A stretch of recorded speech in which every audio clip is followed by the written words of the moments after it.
I really enjoy fishing the warm days of summer. Birds are singing, everything is green, water's warm, so you can even go for a swim in between your fishing.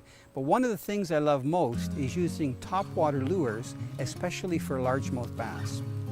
Largemouth bass have learned that when the water temperatures rise and there's lots of vegetation on the surface, they can eat some really nice meals that come off the shorelines.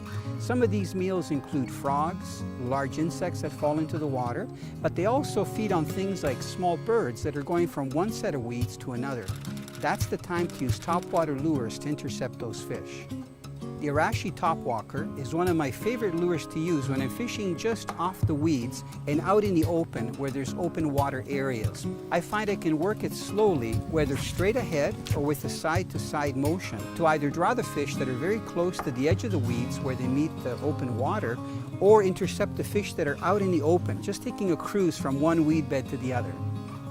I look for some very specific features when I'm choosing a good topwater bait to fish in open water. The first one is it has to have the right body profile. I want it to look like something long, maybe a fish, maybe an animal. The other thing that I look for is to be able to have a variety of action. I should be able to fish it very slowly and just make it go ahead, or I should be able, by twitching my rod tip, to get a nice side-to-side swimming action, which is called a walk the dog. Sometimes that tracking of that lure going from side to side in open water really gets a fish excited, follows, and then they just wham that topwater lure.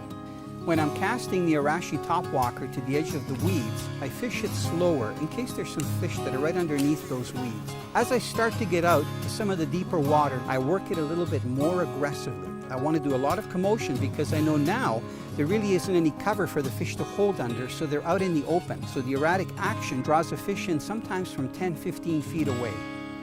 So it's very important when you do get a strike that you don't set the hook on the visual strike. Always set the hook when you actually feel the weight of the fish on your line. And of course, because the Arashi has a couple of trebles, when you set the hook, you have to get that fish up so it doesn't dive down to the bottom. Then enjoy the fight. It'll probably jump a few times out of the water and get it right to the boat.